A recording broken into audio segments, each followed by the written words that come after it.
Welcome to Podnutz, the Computer Repair Podcast, episode number 126. I am Jeff Halash. This is our live call-in show for computer repair techs. We talk about business tips and ideas for your business. The call-in number is 1-888-697-0162. Let me introduce the co-host. We have Chris Carruthers from the Remote Support Tech team. How you doing, Chris? I'm enjoying the great outdoors, Jeff. How are you? That's great because I'm enjoying the burgers coming from my grill wafting through my window in my office right now. It's awesome.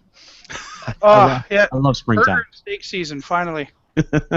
Absolutely. Also joining us today, we have Alex Chamandy from Investment.com. How you doing, Alex?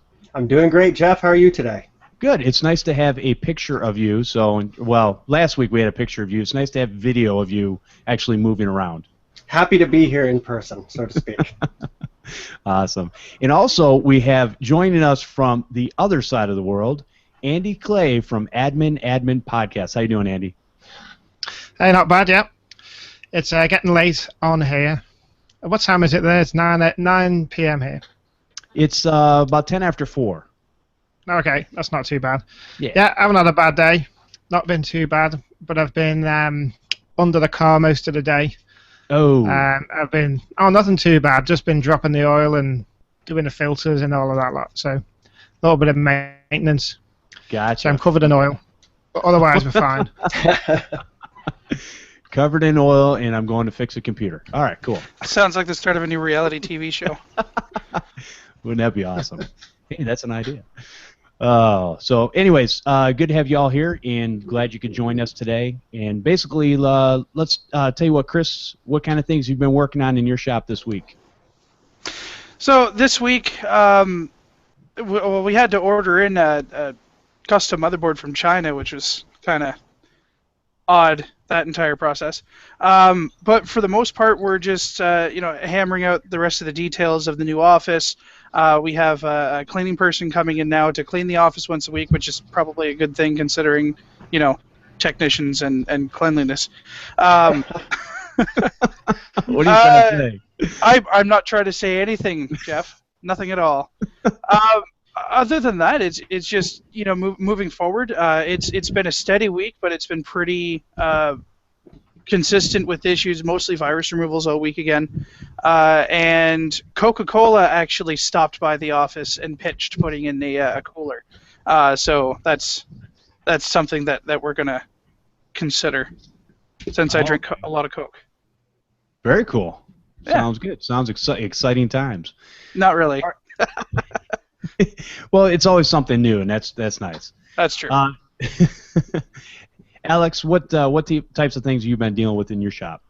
Well, Jeff, it's been pretty busy. We've been working on rolling out some new websites for clients. We talked about that a little bit last week. Also, just a continued flow of data recovery, hardware repairs, some virus removals as well. So it's been pretty consistent. Some of the things that we've been doing have been a little bit different than what we're usually doing. Like we have an iMac here that has to have a hard drive pulled out and an SSD put in. And of course, with Yosemite, trim is disabled by default, so we have to use some software-based workarounds to deal with that. And we're also, anyone that's going that route, we're recommending the Samsung 850 Pro SSD because it just tends to be more durable. So that's some of the stuff we've been up to, and also been paying attention to some of the interesting security trends out there. And there's just been a lot going on in that area, so it might be something we want to touch on. Yeah, absolutely. We definitely will get to that. I know you gave me a couple of topics for the show, which we'll get into. Andy, what types of things you've been working on in your shop? Okay, well, as I'm more of a remote, not remote as in remote access, but I go visiting. I don't actually have a shop itself. But yeah, I've had a few new things this week. One of my clients has moved house. They moved from a very big mansion into another very big mansion. So, which is always interesting. I have no idea how much this last one sold for or how much this new one is. With houses, you can kind of look at them and you can kind of guess roughly how much they are. But once they start getting into the millions, who knows? It could be 1, 2, 3 million. I have no idea. But in the role place, all I ever did for them was all they ever had was one PC, and that was it. So I just did the odd bit of work for them. This new place, I got a bit more excited about because this new place actually has racks and lots of wiring and a server that the other person's left behind and CCTV cameras and audio which can be piped into every room in the house. Sure. So all this lot's going to be all set up for them. Nice. So that's going to be so it's gone from one PC and a printer to all this lot, basically. So so that's one big project which is starting to get go this week. Now, one other thing that she forgot to do completely is when she moved into the new house, she then asked me, she asked me the day before, could I come and pick up the computer, but disconnect it and take it to the new place the next day. And when I picked it up, she said, well, how does the internet connect up at the new place? I said, well, have you got it set up yet? Have you organised it with provider? In our case here, it's BT. And she said, no, I didn't know you had to do that. Uh-oh. Yeah. Well, you're going to move into the new house, and you're not going to have a phone, and you're not going to have internet. So she quickly got onto it. So I think it's this Thursday the internet's getting switched on. So I'm going back on Thursday, then starting this whole setup thing with the audio, with the cameras, and there's some TV as well, because the way they've got it, they've got TV piped around the house, so they can watch different channels in different rooms, different music in different rooms, or put the CCTV on. That sounds like a lot of exciting work. Yeah, probably some new things to learn there. You know, how they got it set up and how you can manage that system and actually, make money for quite a while. It sounds like, just managing that type. Well, that's it. It's the time. I mean, I'm going to have to put in a lot of time there, which is obviously the money, is in the time. Mm-hmm. So which is great. But yeah, the other thing as well is apparently the guy before, as you can imagine, was a bit more of a techie guy, and he was into all this kind of stuff. That's why it's all there. There's even Ethernet points all around the house and everything.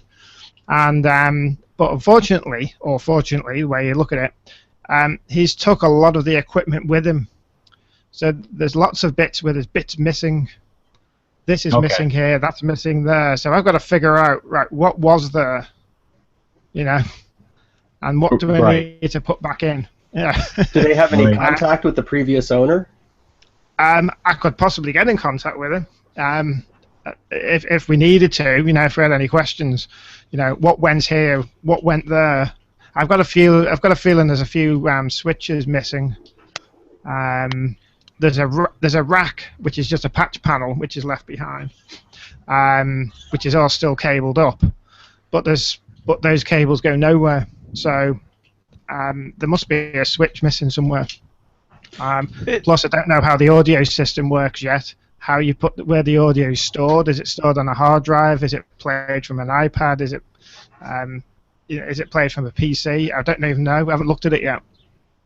So, but that's the project for this week / next week.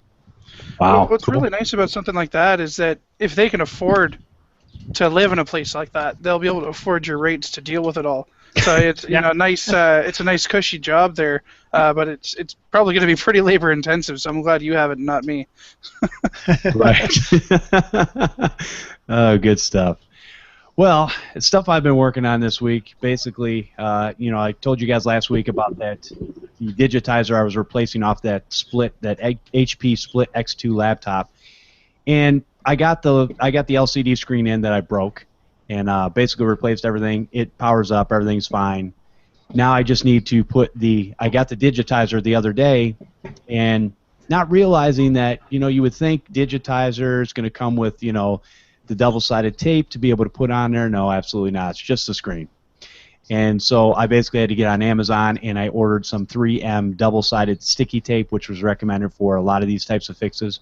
And I ordered like 3 different sizes because I was like, there's some wide parts, there's some small, not so wide parts. So I got, I ordered the 10 millimeter, 8 millimeter, and 5 millimeter. and I'll basically have to build around the bezel on the plastic so I can put the digitizer in there.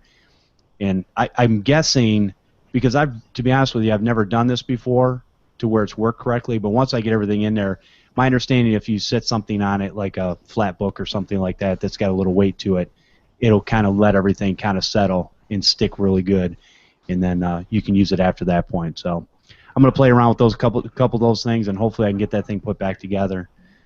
I had another guy who came in and brought me a laptop, and basically turned the laptop on, and you hear the all too familiar clicking. And you go, yeah, your hard drive's done.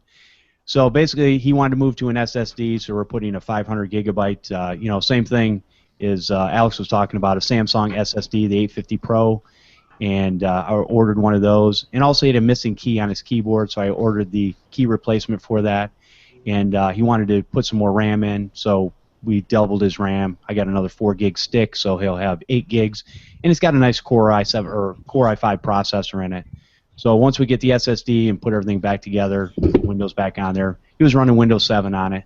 Everything should fly and just do what it needs to do. So that'll be fun, but I won't get those parts till like Monday, so that'll be my project for this week upcoming. And to think we convinced you on this show that you needed to start using solid state. Yeah, whatever. I like solid state. I don't like managing I don't like managing 2 drives anymore, but I do like my solid state. So let me. I got a couple announcements, and then we'll probably get into some emails. So next Thursday, April 23rd at 12 p.m. Eastern Standard Time, Repair Tech and Jeff Halash are putting together, or myself, tips on how to operate and build your repair business. And I'll have a link in the show notes, so you can go there. You can sign up. It's a free webinar, 100% free. You can ask questions, and you can submit your questions, and they're going to go through the questions and then bring up some of the, some things that everybody's talking about, and we're going to answer those on this free webinar. So just something we're doing with Repair Tech, with Ian Alexander over there, because we do a lot of things together, so that's kind of cool. Also, I wanted to give everybody a heads up, and I do not have all the details yet, but I wanted to find out from people, especially in this area, who might be going, and just people that are around. But I'm going to the CompTIA Channel Con, August 3rd to the 5th of this year, and it's in Chicago. And I know there's a lot of people in Chicago. I know there's a lot of people in the state of Michigan. And for me, it's like a 4-hour drive. I'm not sure whether I'm going to drive or fly yet. I might try to make a road trip if I can find enough people in this area where we all want to hop in a car and head out to Chicago. But we are going to be probably doing some sort of live event. I just don't have the details, and don't stick me to that. So I'm giving you a heads up. Yeah, I'm just giving you a heads up so that for whoever wants to come, we are going to be getting together with the different communities.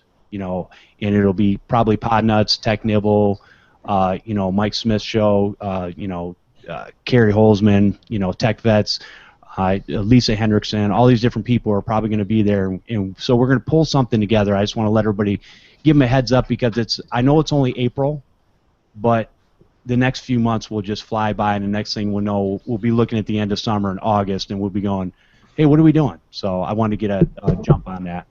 But if you at all can go, that would be great, because one of the reasons I'm going to this event is to help me with my business. There's some talks I want to listen to, there's some things I want to do, and also at the same time I want to rub elbows with other people, because although this is a great medium to talk to people all over the world, and it's awesome, there's still, in my opinion, I don't care how good the internet gets, there's still, in my opinion, a need for handshaking and face to face. It just makes it a little bit more real. Not that we're not real here, but you're just staring at a screen. I have to agree with you, though, Jeff. I think that there is a huge difference between having the pleasure of seeing me on the internet versus actually shaking my hand. So we'll go with there you go. From the words of Chris. Yes, thank you, Chris. All joking aside, though, I am driving down, so I'll be there as well, which is awesome. Okay. Wait, what do you mean you're driving down? I mean, I'm driving. I thought you were going to fly. I was going to fly. However, my fiance is possibly coming with, Okay. just for the trip because it's Chicago, so why not? And it is a lot less expensive to have two of us driving the car down than it is for two of us to fly. So that's the decision we're going to make. Okay, so you can just pick me up on the way then. Sure. Yeah, you're not out of the way at all. No, you go right by my house. Do I? Oh, yeah. Just Google Map it. There you go. Yeah, I'm pretty sure you go right by my house. Anyway, all right. Why So not? yeah, definitely plan on that. If you want to expand your business, you want to make your business better. I think that these conferences are key to doing that, and it's the continuing education. It's what I always talk about is I'm constantly trying to continue my education to make myself better in this business. I don't want to sit here and just think you guys know I don't have all the answers. I really don't. And a lot of stuff I too make up as I go. But there's a lot of things that I've learned along the way that I've been able to make work, and I want to learn new things so that I can make those things work and make myself have a nice business where I'm not, either one, running around like a madman, two, not having any money, and so on and so forth. So I think there is a balanced way to do that, and I think part of the thing is the education that you can get from these conferences and talking to other people who have been where you want to go. So, anyways, end the commercial there. Sorry.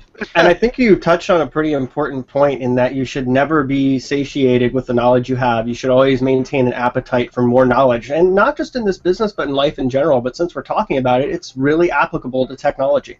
Yeah. Mm-hmm. Oh, for sure. And I mean, like I went to the CompTIA conference in Phoenix last year, and I mean it was an amazing experience. Both as a technician and as an unofficial vendor. Just being able to meet everybody, and any of you that watched the video of everybody that walked in front of the camera and said their name at the end of the live podcast that the group did, my very sheepish hi everybody, how are you? That was a big thing, just to be able to experience that and to meet everybody live. The talks, as well as Jeff had mentioned, are pretty big. I mean, some of it went over my head because they were talking about some pretty intense, network security stuff that I just didn't study. But there's something there for everybody, and I think that it's a big experience that all of you should have at least once. Yeah, exactly. I think this is something that people should do. I would definitely check it out at least once, but I would say that this is something that people probably need to go to on at least a yearly basis, and the meet and greets and all that kind of stuff, and the knowledge, because as far as what I understand, and I've never been to one, but I've been to other conferences outside of the technology industry, and basically the way they're set up is you have all these rooms with all these different things going on. You've got a list of events. You can pick and choose what talks and different things that you want to go and see, and stuff that's going to pertain to helping you in your business. So it's not like they're not all generic talks just for everybody. You kind of pick and choose and get the best that you can out of it while you're also meeting real people. So. Plus there's food and drink, which helps. There you go. And and we will have some more information on tickets and different things like that. So I just want to give everybody a heads up and get ready. And if you need to, start making your plans for days off, because really it is during the week. Especially if you're doing this part time, which I am. I'm going to take those 3 days off so that I'm able to go to this event, and we'll have a great time. I guarantee. Yeah, if only there was a company out there that could answer the phone for IT companies when they're not available. There's Chris's plug for the week. Okay. Anyways, all right. So let's move into some emails, and we didn't get to all our emails last week, so we're going to try to dabble in some more here. Okay, this is from Shane Lindbergh. I was listening to episode number 122 where you guys were talking about part markups. We average about 100% markup on parts. Yes, I said 100%. Currently, Wow. for hard drives, which we spend about $50 on, we sell for $105. For example, a computer repair where we do a simple hard drive replacement, we charge $105 for the part plus $109 for the labor. Labor includes the software work of installing Windows and setting it up without data included in all the diagnostics and evaluation. When we special order parts on eBay, we mark them up 100% or $20, whatever is higher. That's $5 insane. That seems a little steep. Yeah, a $5 DC jack, we charge $25. This covers the minimum time involved for looking up the part. You end up having to replace bad parts. This markup also covers these inevitable costs. Custom build computers, we have about $370 in parts. We charge $669, almost 100% markup. On new laptops, which we pay $400 for, we add about a 70% markup on them. A refurb Windows 7 computer we buy for $200 on eBay, we sell for $400. Last year, we did about $98,000 in parts between repairs, refurbs, and new computers. We make about $50,000 on these. The customer gets something for this, a great warranty and service. 1 year for parts we use in the repair, including labor, 6 months for refurbished computers. But if it goes bad in 8 months, we will probably fix it for free or at a discount. In 1 year on new computers. We mark up stuff on the high side, but give the client great support in return. Do we worry about customers getting them cheaper themselves? No. Most people do not question our pricing. A few have, and you explain that they get the warranty and they are paying for the service. On the rare occasion a client brings in a hard drive they bought, we will happily use it for what it is worth. It hardly ever happens. Thanks for doing the show, guys. Shane Lindbergh from Bright Eyed Computer in, it looks like Rochester, Minnesota. All right, Shane, thank you for the email, and that's a great solution. You know what? Before anybody says anything, a lot of people use different things for getting their price to a certain point. In other words, you are going to, some people are a little bit cheaper on labor, but maybe they charge a little bit more for parts. Some people are more, expensive on labor, and they charge a little bit less for parts. But let's face it, what you're trying to do is you're trying to come up with a mathematical equation that you can get paid not only what you're worth, but enough to make your business stay afloat. So with that being said, yeah, there are different scenarios. Some people use 30%, 50%, and it all depends. But if somebody's making this work, that's fine, yeah. And that's probably a technological area, I would imagine. I don't know, but I would imagine it sounds a little bit more high end. Well, really, and I mean, don't take anything that I said before wrong. It's insane that you can charge that kind of a markup. Not to say that should be changed, because we've spoken about this before. You charge what the market can bear, and you charge what you are worth. If you are worth that much, which it very much sounds like Shane is, absolutely those prices make sense.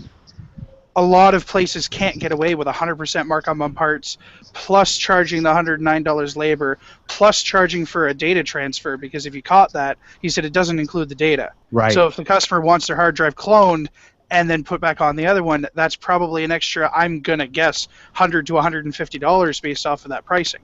So, hey, if he's charging that and it's working out, that's fantastic. I'm really glad that business model is working for you, and I am looking forward to hearing more emails about that working, because that's going to be something that a lot of startup technicians in areas where the market can bear that really need to take a look at what's the competition charging, how much are people making in this area, and how much are people willing to pay, so that they don't wind up settling themselves on a $40 an hour retainer.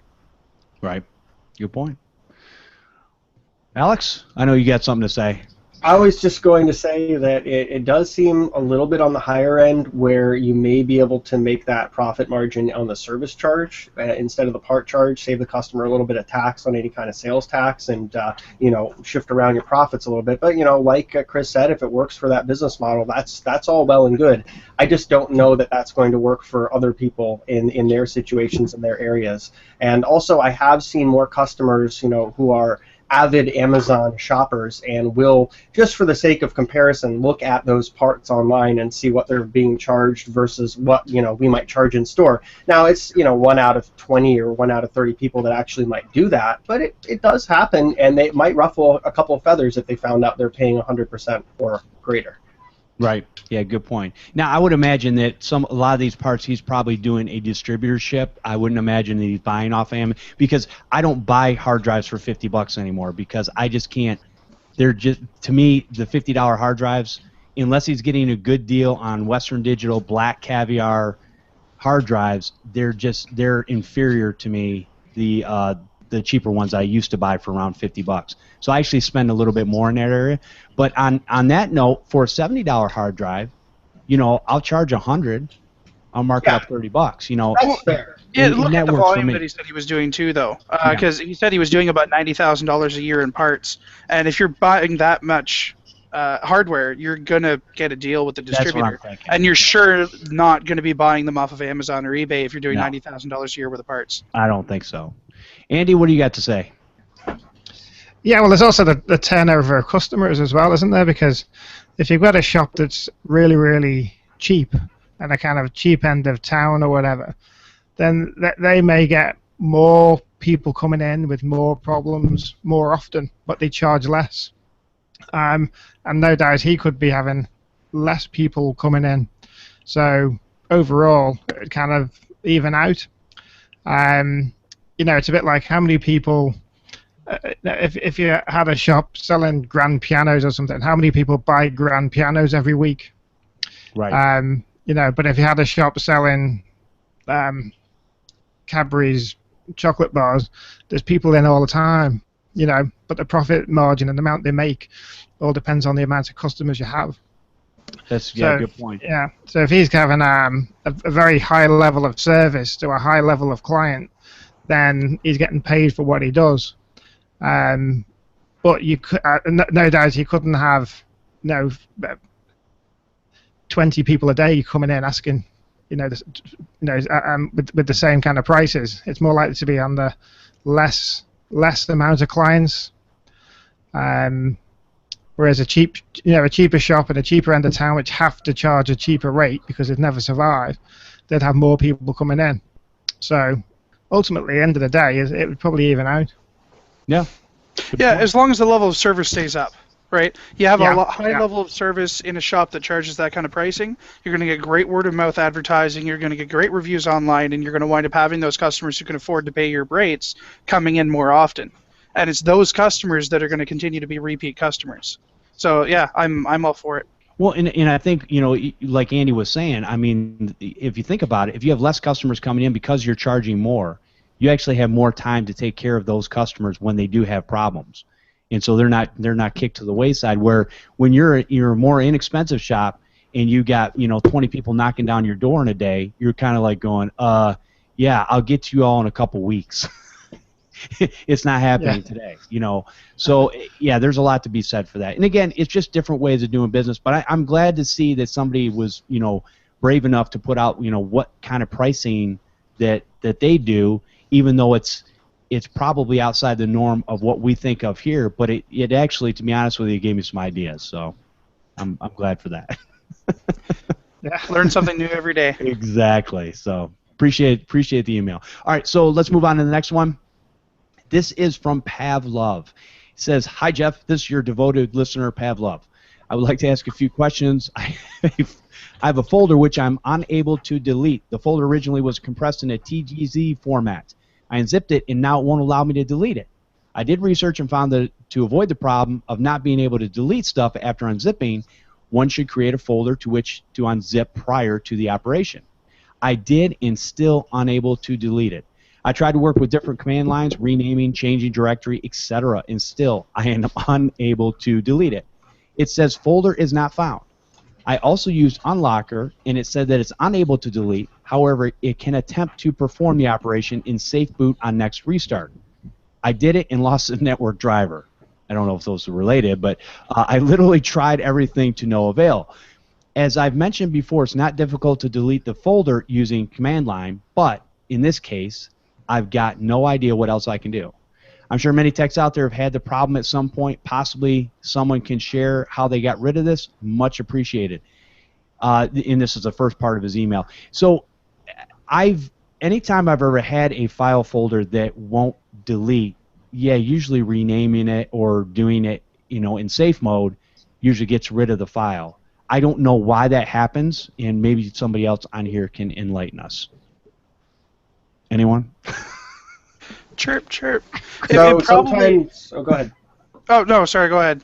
I was just going to say sometimes when a file like a tarball, TGZ is basically a Unix native archive or a Linux native archive format. So sometimes in those files it's going to have unusual characters, and Windows might not be able to see those characters to delete the folder properly. It also depends on what you're unarchiving it with. A tool like 7-zip might afford you some better options so that you can extract it in a way that Windows can understand versus some of the other archive tools which may not be quite as granular in their control. See, I knew somebody would know the answer to this question because I had no clue. Thanks, My answer was going to be, I bet you didn't use 7-zip, but that sounds a lot more complicated than what my answer was going to be. Yes, Happy to help. I actually use 7. I've been using 7-zip for a long time. Yeah. So I haven't had that problem in years, but yeah. And as far as creating another folder to unzip it into, I've never heard of that. Have you guys? It's not necessary. No. Okay, I didn't think so. Andy, you got your 2 cents on this? If you had trouble accessing it from Windows, you could use a Linux boot CD. Yeah. And try and delete it that way. Yeah, I think he That's found. the idea I've got. Yeah, I think he found a couple different ways to do it, but he's just like, why can't I natively undelete this folder? And I think, Alex, you probably had the one of the better answers there is just that if it's named something certain that Windows can't see, then it's gonna look at it and go, the folder's not actually there. That makes perfect sense. So very cool. Which would also be why renaming would fix that, right? Or at least sometimes fix that. That's what I would think. Yeah, but if you can't rename it, which is entirely possible, because there are properties in a file that sometimes needs to be changed too, and renaming it just resets those flags. Yeah. Good point. All right. So continuing on with his email, he said, I would like to share some experience with those who are just starting out like myself. Everybody is aware that one goes through when you advertise yourself and waiting for the first phone call to have your first official customer. There's a lot of anxiety and excitement in one batch, and you're ready to do everything to make your customer happy. So I got a phone call from a lady who said that her phone is broken, and off I went to her place to commit heroic acts no matter what. I love this email. It's awesome. It turned out to be a screen repair, and I don't have money to buy screens in advance, so I said that I needed to order one. She was unhappy and felt I was going to lose, and I felt I was going to lose my first customer. Being a gadget geek, I had a few phones which I used for practice and other stuff. I said to her, I'll take her phone with me and bring it back in a few days, ready to roll.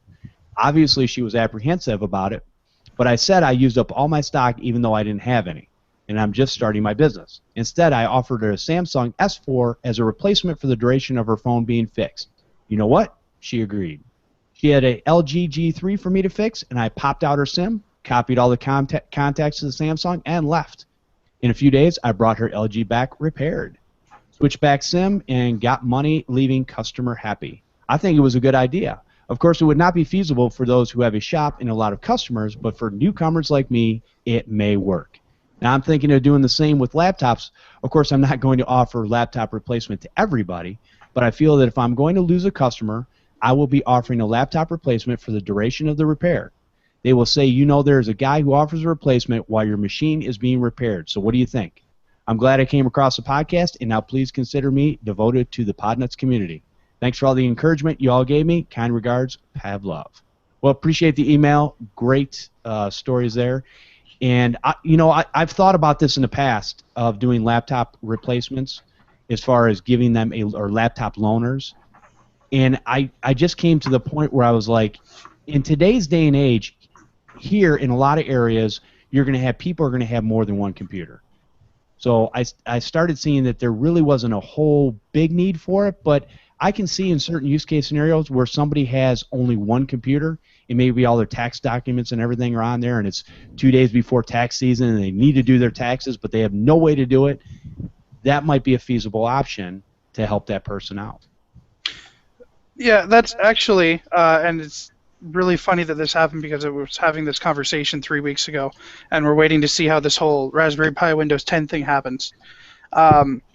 Because one issue that you wind up having with a lot of small businesses is that even though they're basically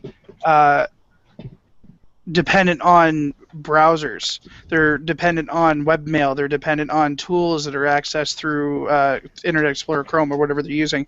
That having a simple Windows 10 machine that they can just use, or even a Chromebook if you wanted to go with a laptop, would be something that could be put into place fairly inexpensively if you have the volume for it. And the Raspberry Pi wound up becoming very interesting at that point because the new Raspberry Pis will be afforded a free Windows 10 license when Windows 10 launches. So you could buy, 10, 15 Raspberry Pis at a fairly reasonable price and load Windows 10 on them and have them there as spares for customers if that's something that you wanted to do. The only thing with that is they would have to, if they're bringing in a laptop, it doesn't necessarily mean they're going to have a monitor, mouse, and keyboard at home, right? That is entirely true. Any laptop with a screen of, please correct me if I'm wrong, less than 8 inches also doesn't pay for a Windows license, so you could probably buy a stack of those pretty cheap too. Right. The whole loaner, it's just, how stuff gets abused. So my concern is always, it's not that you can't, you set the machines up, you make an image, and you're able to, when you bring the computer back in, you just re-image it, done, no big deal. It's just the wear and tear, and it's like, is it really going to be worth it, over time? So I think it'll depend. The buzzword that we've been using for the last few shows is deposit. Because of no deposit, no return. What? Well, sure. Or even better is, completely get that you need to have a computer. I understand that this is the laptop that you brought in, but I'll tell you what, I've got this laptop here, and I can give it out to you on loan, but I need $10 for the loan to cover wear and tear and expenses. So if somebody needs a laptop that badly, they'll pay the $10 to have a loaner. Yeah, good point. And you know what? And maybe that is another way. I didn't think about it from that standpoint because a lot of us want to, when we think of things, we think free automatically. But if you put a little charge on there, and you know what? And maybe even, I don't know, you could even, tag a credit card for the amount if you had to replace it, whatever it might be, even though it would be inexpensive, and keep yourself a little bit safer that way. Or do it as an insurance thing. Actually, you know what? That would probably, okay, listen, here's how much the laptop is. Now I'm going to give you this loaner laptop free of charge. So here you go. If you break it, you have to pay for it, and here's how much it is. Or you can pay $10 for insurance or whatever. The car companies do it all the time, right? So pretty much anybody where you're loaning something, you're either paying for a rental fee or you're paying for insurance in case you break it so they don't charge you for that product. Right. Yeah, so depending on where you are and the type of culture that your community has, I know up here, paying $5 for insurance would go over a lot better than paying $5 for a rental fee. Right. Oh, good point. Right. That way it's completely optional to the customer whether or not they pay the $5, but if they wreck it, you either have enough $5 saved up from every time that you've done that, or they're going to be paying for it anyway, so it doesn't matter. Right. Yeah, good point. I think there's a lot of different ways to do this. Alex, what do you think? I've done that before for clients where they really absolutely need to have some kind of loaner machine, and usually I'll take a different approach and put on Linux onto an older machine that doesn't have much value but still works just fine, and they can do their basic tasks, reading and writing documents, sending email, getting online, surfing, and their computer doesn't need to be re-imaged. I just delete the account, create a new account, and we're good to go. So I've done that. It's not something that often is requested, though. I guess just where I am, a lot of people have extra tech. Right. But it definitely is something that certain clients ask for if they're completely without a computer. And in those situations, it's something we'll afford them. Okay, cool. Andy? I have done it once, and it's probably it was years ago. And I think it was a time when people didn't have computers, laptops all around the house. So I think it was the tower, and I think I loaned them a tower. I didn't charge them for it, but I knew that they were stuck at the time, so I just let them borrow it, basically. Okay. But that's the only time I've ever been asked. But it's a good idea to have, a deposit or an insurance thing on it. If you were to do it in the future. But nowadays, you could see maybe where with the phone. He was talking about the phone, wasn't he? Yes. Maybe a lot of people.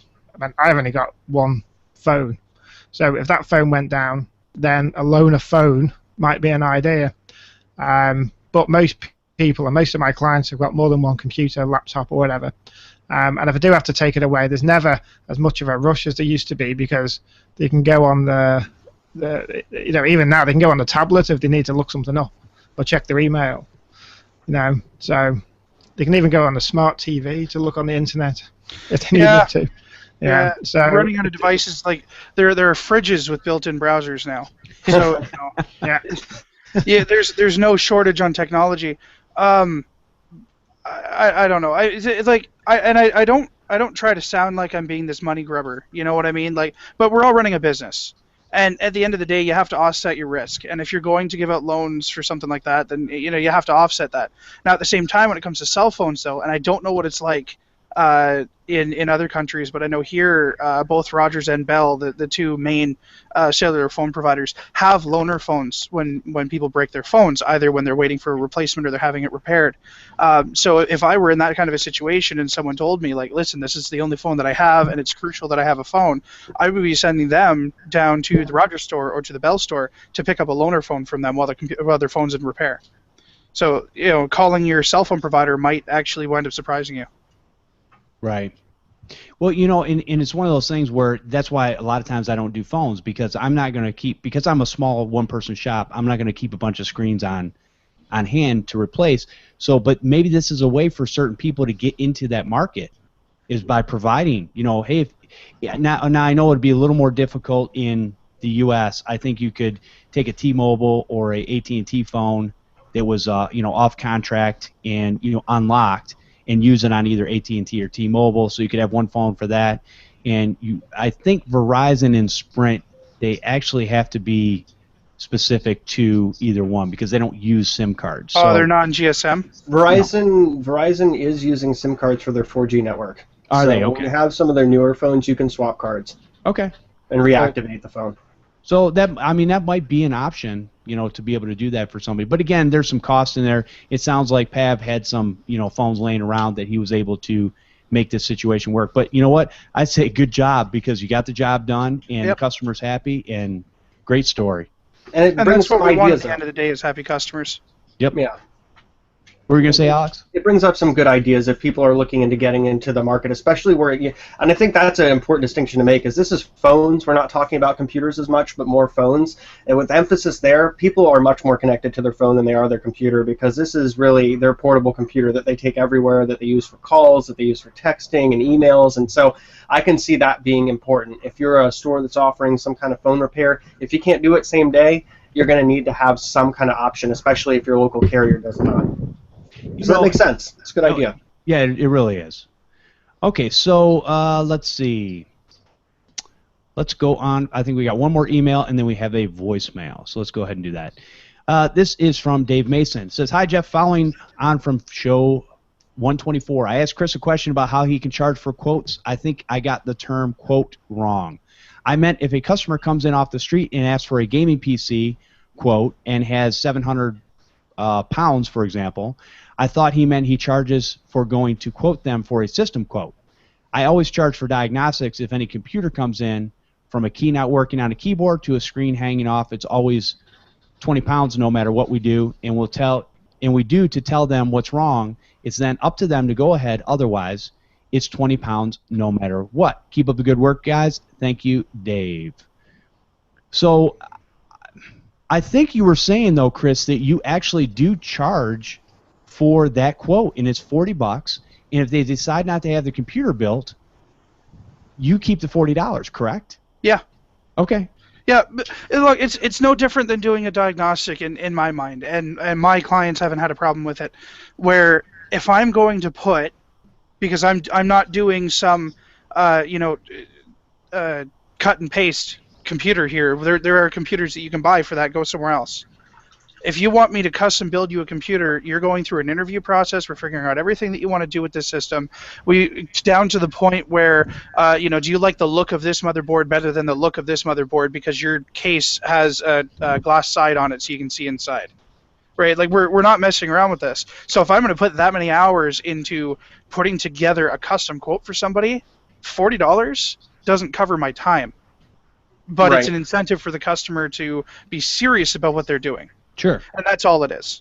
And it brings up a good point too, because there's a distinction to make. You might have like builds that are somewhat custom, but you can maybe change out the RAM or the video card, but you have kind of an idea of the specs that you could offer the client. Some people might be amenable to something that's kind of quasi-custom but off the shelf. And then other customers, I should say, are really going to want that 100% custom PC where everything is whatever they pick. And in that situation, I think, Chris, your approach makes a lot of sense. Yeah, well, thank you. And that's the majority of what we're dealing with. Now, it's not that we couldn't sit down and say, okay, look, here's the extreme, here's the regular, and here's the economy. We could absolutely do that. And then if someone says, hey, listen, I like the economy, but I want the extra 4 gigs of RAM, can you just put 4 more gigs of RAM in there? I'm not going to charge somebody $40 to do that quote because all I'm doing is adding something to something that's already there. But that wasn't really the discussion that I was having at the time. But that's a good point, because that is another way you can have pre-set up machines on a sheet and say, here's what we have. So if somebody does come in off the street, you can hand them that quote sheet and go, here. And if they like those options, then you can move forward. If not, you've spent no time other than handing them a sheet of paper and everything's there. Now, if they, like you're talking about, though, if they want that custom-built machine, you know, with colors and all that kind of stuff, then yeah, absolutely. It's going to take time to sit there and do that stuff. And $40 to me is a fair price to be able to do that type of, looking around. And it can go towards the build cost. Yeah. What were you going to say, Alex? It can go towards the build cost too. I mean, you can incentivize the customer by saying, hey, if you spend the $40 to have us put together this specification and you agree to it, that $40 will go towards the cost of the build. Which it does. It's a deposit, not a charge. Right. It's a non-refundable deposit. Right. So, when you're looking at something like that, basically what you're telling the customer is, hey, listen, we're a serious business and we want serious customers. And if you're not willing to put in $40, I'm not willing to put in the time for you. Right. Exactly. And so what that does for us, because like we really focus on the white label, we're not really doing a whole lot of local business. So, for me to take the time to do that for somebody, I first off put down the expectation that, hey, this could take up to a week for me to get it quoted out, because if I wind up with, a whole bunch of IT companies sending us a bunch of work that I need to get done, I'm not doing local work over the white label.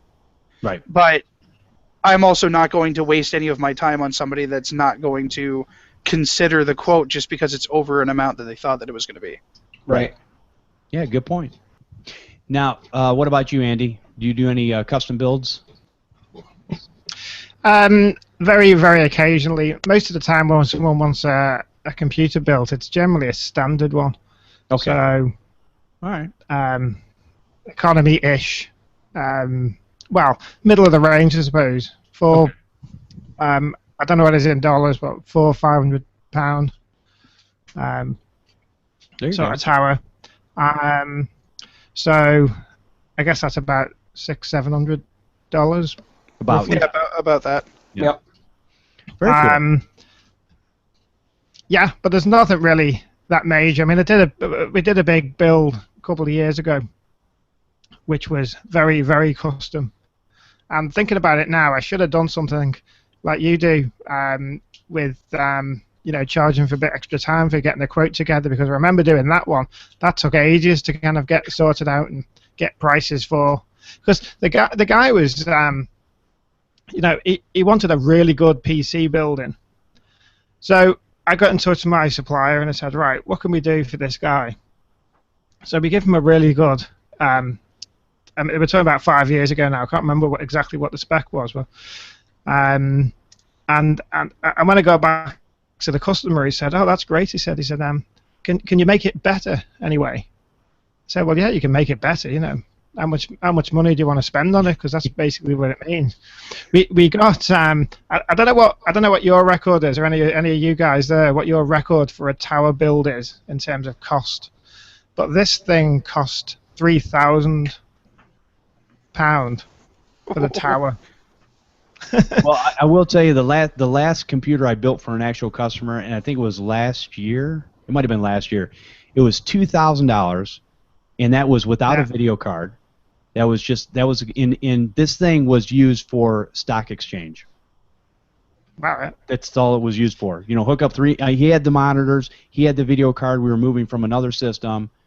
So Right. basically motherboard, processor, RAM, SSD drive, case, all that kind of stuff. And that was $2,000 just for that.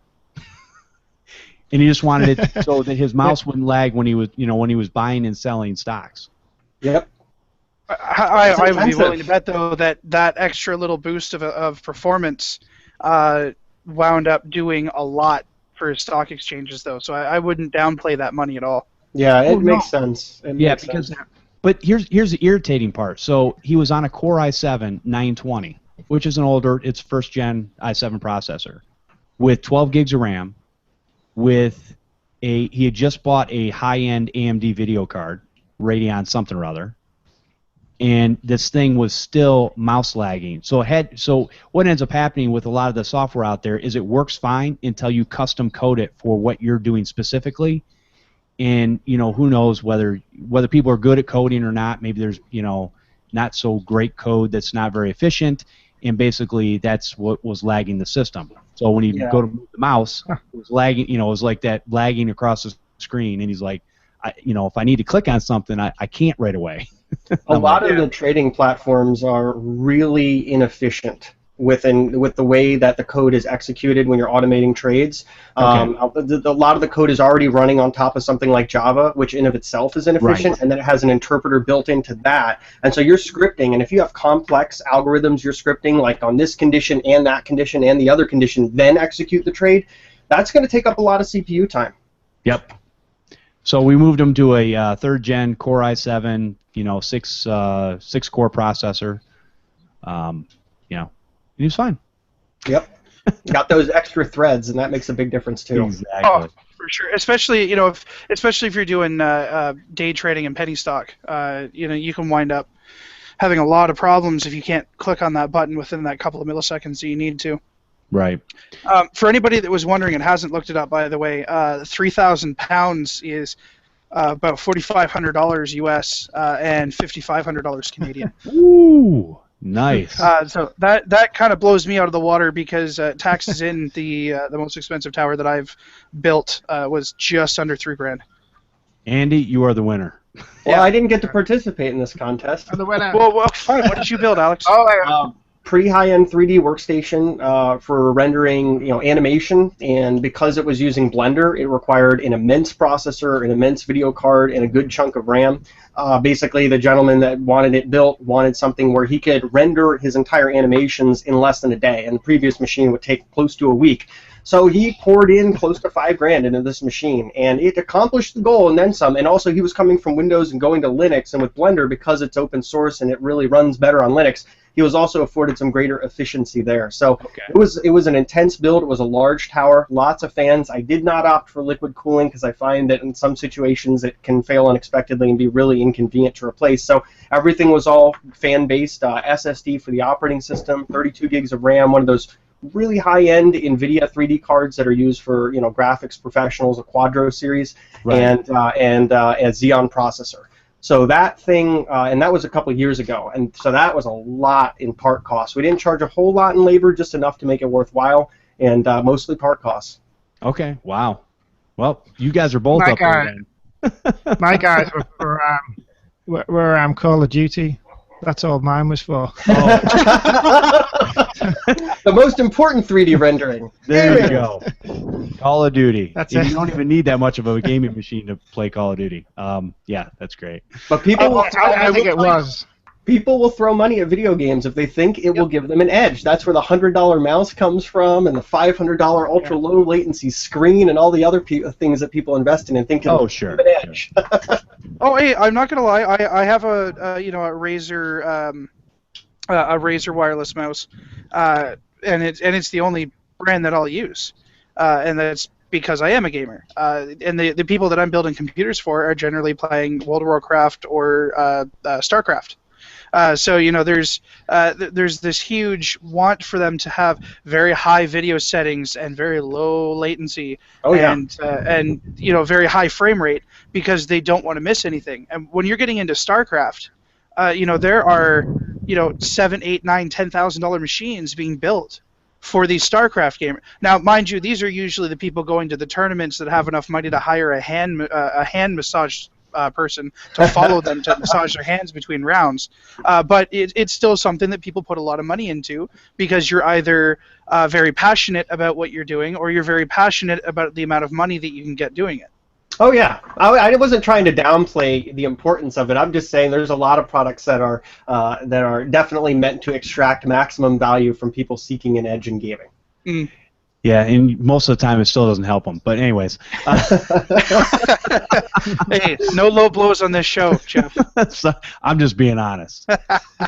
I'm running this $5,000 machine, and my 8-year-old that's got a $500 machine is still kicking your butt. So I don't know what to tell you. Kids these days. Anyways, it's bragging rights among the friends as well, isn't it? Oh, look what computer I've got. Oh, true. Look what I've got. Yeah. Yep, very good. That's what it was for them. That was definitely a way over spec for what he needed it for. But saying that, look at it from another way is at longevity as well, because that kind of spec machine is going to be pretty damn good for a pretty long period of time, even if you don't upgrade it. So even if you look at it that way, even in 5, 6, 7 years, it's probably still going to be pretty good. I mean, that tower has 24 gig on it. It's an i7, whatever, right? And 24 gig of memory. So, and that's 5 years old, something like that. Yeah. So, it's still pretty good even for today's standard. If you go to PC World and buy a standard machine and it's got 8 or 12 gig in it, it's still nowhere near. So. Yeah, to be honest with you, at this day and age, you could even on the older systems, you could always throw more RAM at it and it would make it better. But I really don't see games actually going really nowhere near 8 gigs, and if they do, there's not many that maybe will go over 8 gigs that it actually needs it to run properly. I think 8 gigs, nowadays is probably your sweet spot. I think a lot of people in their gaming machines have at least 16, which I think is still way overkill. I'm an idiot. I have 32, but whatever. We're not. Hey, come on. Well, let's be honest though. Gamers, since we're on this topic, aren't just running their game. That's not the only application that they're running. Right, so you're going to have gamers that are running. Let's say they're running 2 instances of World of Warcraft, which I've had a lot of requests for because they'll have a second account and they'll just put the second account on follow. Yep. There are people who do game casting. So now you have the game, plus you'll have something like XSplit to record it. Then they're doing a live stream on that, and then they're uploading it at the same time onto YouTube for a second live stream. So you wind up getting very complicated on the amount of memory that some of these machines need, dependent on what they're actually doing while they're playing their game. That's true. Yeah. That's a really important point, is the casting, and that's becoming a huge thing now. Right. A lot of people are casting on Twitch. Steam just rolled out their own casting system now, so if you have a Steam account, you can cast to any of your friends on Steam just by virtue of having it. And also, and I think it brings us to another point that we should touch on is, sometimes folks are going to come in and they're going to request a custom machine with overclocking. Most of the time, I'm not going to build a machine like that. I had a client who's actually a business client that uses their builds for doing data analytics, and one of the things their vendor actually recommended, which I found kind of surprising, is overclocking your CPU to get the most cycles out of it. And I found, pretty much throughout time, with seldom exception, that overclocking can lead to lower long-term durability of a computer. Yep. Oh, 100%. And with very little performance boost that you could get with other means, right. Either through a better GPU or more RAM. Overclocking has never really been anything that I've gotten into either because it's been pointless. I agree. Well, I will say this. I used to overclock everything that I had, and some of those CPUs are still running today, and that's like 6, 7, 8 years later. I've never had a problem with it. And on the lower end stuff, a lot of your AMD chips and different things like that, I was able to get a good clock speeds out of them, which would actually help in the gameplay. It depends on the game, though. A lot of games weren't just video graphic sensitive. They were also, processor cycle sensitive. And so there were certain times during my gaming career that basically that has helped me. I don't do it anymore because all the stuff is so high-end now even for your lower end chips, that there's not really you guys are right. There's not really a whole lot of point at this day and age to actually be doing that type of stuff. And even though I had mine overclocked for a while, and it helped a little bit, but I'll tell you what, the biggest change was when I put an SSD in. Yeah, absolutely. That made it where you could click on something on the screen and things were opening instantly, and so it took a lot of the lag time out of there just by doing that. So now mine's back down to the regular state where it needs to be. But Are you guys running Intel or AMD? Intel. So with that turbo boost function, do you guys disable that in the BIOS? No. Because that's overclocking, dynamic overclocking. Yes. That's something I've grown to disable because I show the processors will tend to run about 10 to 20 degrees Celsius hotter when turbo boost is enabled and you go under a high duty cycle. See, I've got the enclosed cooler on mine, the Corsair cooler, and I don't have a problem with heat whatsoever. It keeps that thing pretty cool, and I don't even keep it on the highest fan setting. It's like on the medium fan setting, and it seems fine. So. But some of the Intel processors as they were coming along too, I think we're going way off subject here, but some of the Intel processors were, as they keep coming out with their next generations, they're getting a lot cooler. Now my 920, my Core i7 920, yes, that ran extremely hot, and I had to, I had some pretty good fan cooling on there that I was able to put in there and keep it fairly cool. But yeah. Big open case and all that kind of stuff. So, but yeah, there's a lot of good points to that.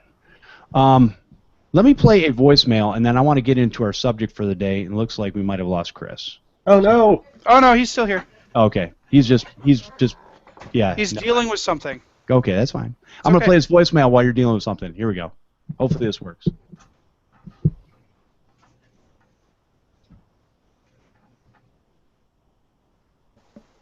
Oops.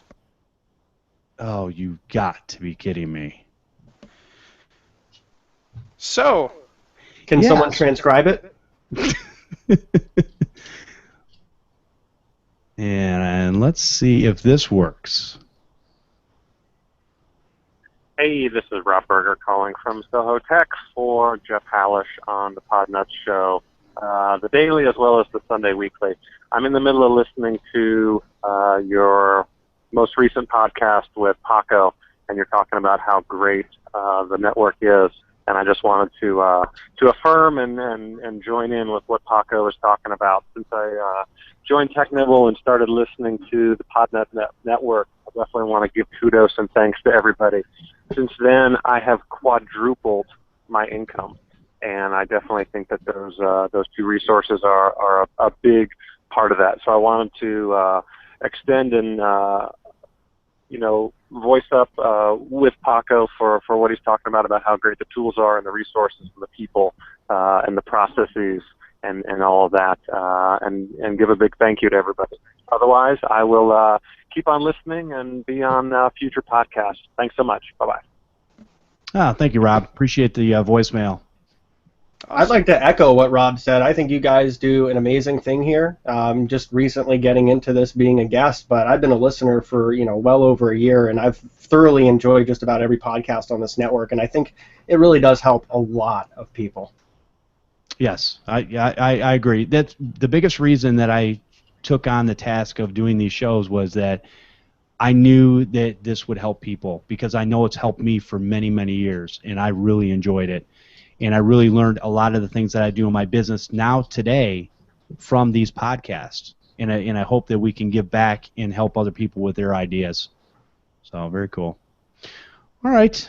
I learn from listening, and of course now that I'm doing one, I actually find I've learned an awful lot more from doing one than I am from listening.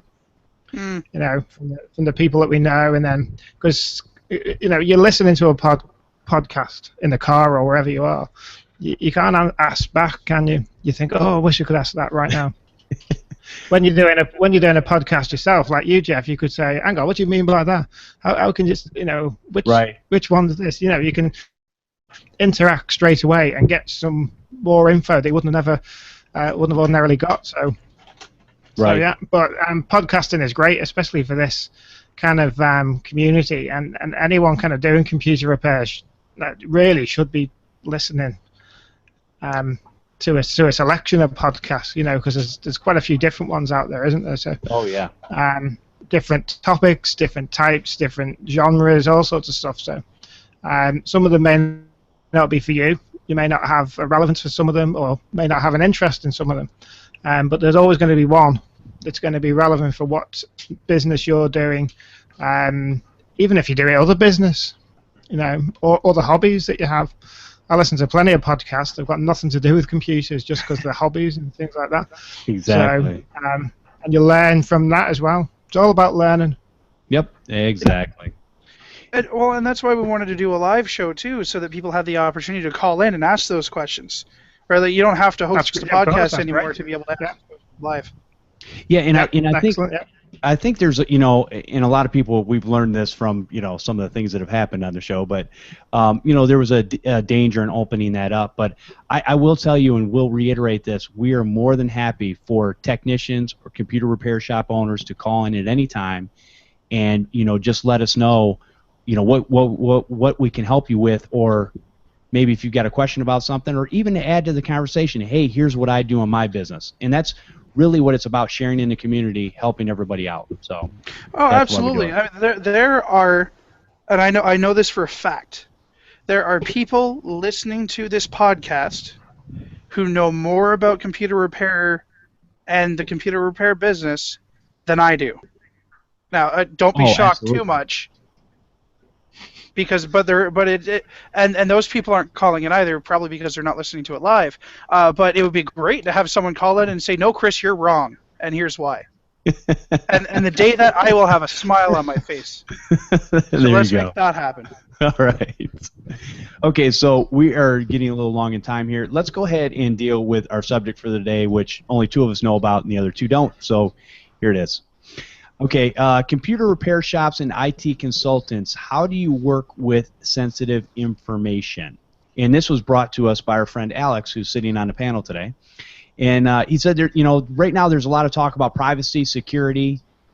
There's a computer repair shop in Connecticut that was busted using customers' financial info to defraud them. And I think there's a trust issue that needs to be addressed. And, so there's kind of a divide that goes between the good shops and the not so good shops, and I do come across this fairly regularly. And what I mean by that is, I had a guy who was, it was 2 days before tax season, and he basically called and said his computer's not booting up. I'm like, well, was this probably a 7 or 8 year old Vista machine? And I'm like, yeah, it's probably really not worth fixing. I said, do you have your data off of there? And he had some stuff backed up, but what he really needed was the tax files so that he could file his taxes, which I don't understand why anybody waits till April 15th, but whatever. And so he was like, can you get this done? I was like, yeah, if you bring me the machine, we can move the data over and then get it onto, if you've got an external hard drive or a USB stick, we can do that. Well, you're going to copy the, and I didn't think about it at the time, but he said, well, you're going to copy the stuff to your machine and then to the drive. I said, well, yeah, I can do it that way, or we can plug in directly, as long as we got we can see the information on that hard drive. And he was kind of nervous with that. He's like, he's like, this is all my financial information and stuff like that. I said, well, the only thing I could tell him was that, listen, if I stole people's information, I would not be in business for very long.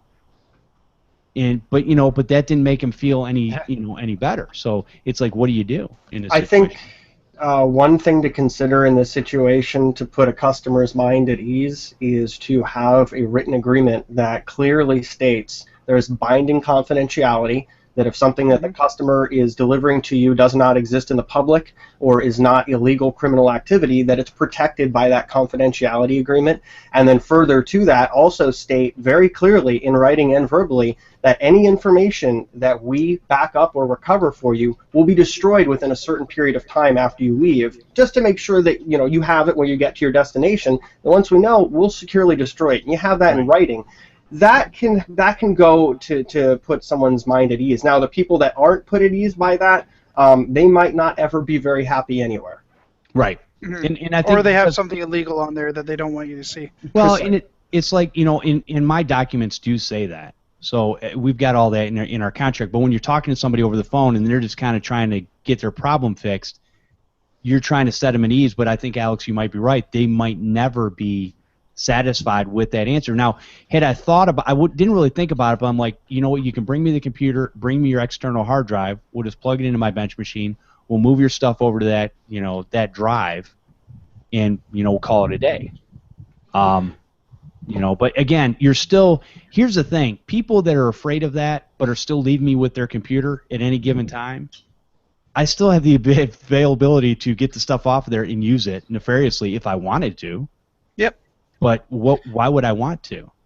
Well, the other thing is that people don't seem to understand the risk of being connected to the internet. And like all of your information can be siphoned off your computer if you get compromised, which can happen without your knowledge. So I find some of the apprehension a little bit ironic, although I always want to put people's mind at ease and make sure they understand that we're a trustworthy business. At the same time, I always like to also segue and say, well, you know, every time you connect your computer to the internet and log on to any website, interact in any meaningful way with other computers, you're putting that very same information at probably much greater risk. Mm-hmm. Well, here's the thing, too. A lot of people don't realize that, you know, people used to argue with me, well, not argue, but they used to have conversations where they go, well, I don't buy anything online because I don't want to put my credit card online. I said, whoa. I said, hey, let's, back in about 1978, you know, did you ever order anything from a mail order catalog? Well, yeah.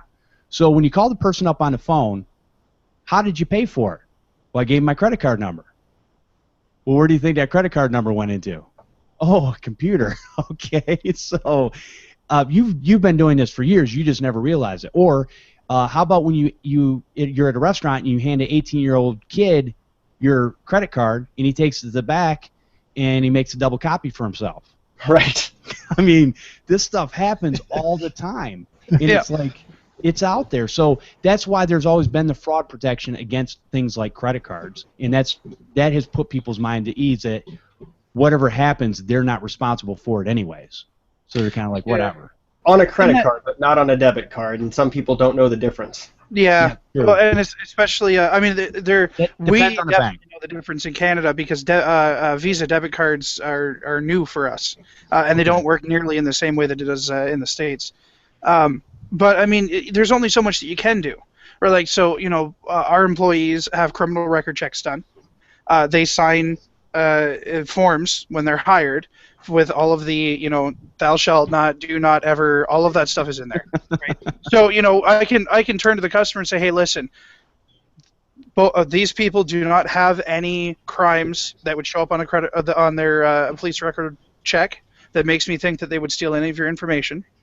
They've signed these agreements stating that they will never do anything like that. You're signing an agreement with us stating that we're never going to do anything like that as a company. And if that's not enough, Exactly. no problem. I'll tell you what, you have two options at this point. Then you can go find somebody else that you do feel comfortable with, or I can put your hard drive into an external enclosure and hand it back to you, but I'm not going to test it, and you're going to have to pay me regardless. Right. So what would you like to do? If you don't want me to have access to your data because you think that I'm going to steal it, I can still facilitate a repair, but I have no way of knowing if that repair worked because you're not allowing me to hook it up to my machine to see if it did. Yeah, that brings up some interesting liability issues if you're dealing with a damaged hard drive too. Yep, and that's where contracts are signed. Right. If you know what, and I wouldn't do it myself, but it's a thought. Right. Because I will not do work for somebody that I cannot warranty. Well, Yeah. and there's people out there too that will say that, you know, they will not like back up data to a bench machine, which that's all I've ever done. So because here's what ends up happening is I keep the information for a period of 2 weeks, so that if something is missed or whatever, and to be honest with you, really, if you have even if you have a working hard drive and you're going in to fix the hard drive, we really should be making images of these things anyways. And I don't do that 100% of the time. But the thing is, we're not a Best Buy or a Staples or whatever, because they're going to come in and they're going to go, is your stuff backed up? And whether you tell them yes, no, maybe, I don't know, they don't care, because whatever all they're going to do is bring the machine back to factory settings. If your stuff's gone, it's gone. They don't care. It's not their responsibility. Best Buy and Staples, more and more, at least around here, they're really working on the angle of, oh, you can't get your data? We'll outsource it to a company we mail your drive to. That'll take an indeterminate amount of time and cost an indeterminate amount of money until we get it there. And then usually you can tell it's a marked up recovery. It's, between $1,500, $2,000 for a case, for mechanically invasive data recovery. So I've seen that happen a little more. Now, that being said, there still are the horrible situations where someone brings it in and an amateur tech just does a factory reset and wipes all their data, and then I'm usually called in to try to clean up the mess. Right. And good luck with that, because that's can be quite ugly. It can be. We've done it enough that we're pretty good that as long as the machine wasn't used much and as long as it had ample space, that we can get a good chunk of the data back. But it's just a very unfortunate situation to confront, one that should never have happened in the first place. Right. And that's another important point to make, is that we actually care. When we're operating our business, we're really trying to help. We're trying to make sure we keep your data on the machine. We're going to be very hesitant to just destroy that. Whereas, shops where the tech isn't personally invested with the result of what happens might be a little less concerned about that. Right. Andy, what do you think? Yeah, the only time that's ever really sort of affected me, because I go and see people directly at their place, the only time it's happened, I have, they've just asked me not to take the computers away. So I've had to do all the work at their place. And I think as well, they even use their own backup hard drive to back up everything, back it out all onto. So as a result, they were happy with that. I don't think it was really a trust issue with me either, but they were happy with that. They just didn't want the computer going out of their business place, really. Now, did you do a backup, or did you have to do a reinstall, or were you replacing a hard drive, or what were you doing? What was I doing? I think it was I'm trying to remember now. I think it must have been something like that, because why else would you back it up? I think it was a bad drive or reinstall or something like that. So now or maybe a transfer. Now will you do a reinstall on site? Yeah. With all the updates and everything? You are a brave man. Yeah. I hope you're charging hourly. Yeah, what I do with that is I don't do them often, because I'd like to take them back with me and do it in my own time, of course. Preferably. But in situations like that, then they're requesting you to stay there. Then yeah, you're going to have to charge extra, aren't you? Because you're going to spend longer at their place, and they're seeing you're spending longer on it. Well, I tell them this process is going to take probably about 8 hours. By the time you got a fairly slow internet connection here. By the time I get all the updates down, or even if I use WSUS on an external drive or whatever, it's still going to take time. And that's fine. We can do that. It's $89 an hour. So, times that by 8 hours. If you're comfortable with that price, I said, or for a flat fee and a trip charge there and back, it'll be, $139. You can take it back. I should think so. Let's see, $800. I'm not doing that. I reload off. I reload off. So I have an image of an ISO image of Windows 7. So we're using an example. Okay. Which I've already got all the updates on it. Because the Slipstream version of Windows 7. So it's pretty much. I think there's about 10. The one I've got at the minute, about 10 updates behind. Okay. So by the time I've finished installing, and I also have an additional thing. So once Windows is installed, it also installs a few other programs as well. I can't remember what I have on there now. In addition. So basically, by the time you get to the desktop for the first time, I am practically ready to go. And there's maybe only 10 updates left to do. The only extra things you'd have to do then is if they had a printer, USB printer, you'd have to install that. If they had their own version of Office, for example, I'd have to install that. So the install process using that method is really relatively quick. I can see how you're doing it, and it takes hours, because when you use a Windows disk with Service Pack 1 on, and there's over how many updates is there? Probably 100 and odd. A couple hundred on top of that. 130. Yeah. It takes forever, doesn't it? Downloading it, especially if you're doing it at their place and they've got a slow connection. It's Right. going to take forever. But if you've got an ISO image which has already got the updates on, I'd say it takes about, and because it's on USB as well, it takes about 45 minutes or so, something like that. That's not too bad, yeah. As long as you're doing, USB. Yeah, I'm sure a lot of people watching and listening right now would be curious to know more about how you slipstream those ISO images, Andy. yeah, it's great. Now, that is a long process. That takes a long time to do, but of course, once you've done it once, you've got it then for every other occasion. I'll try and remember the program that I use. Yeah, I haven't done a slipstream since Windows XP, and part of the reason was there's just I have a hard time keeping up on my WSUS update for just regular Windows updates because it takes about 72 hours. Really? After patch 2. Yeah. Wow.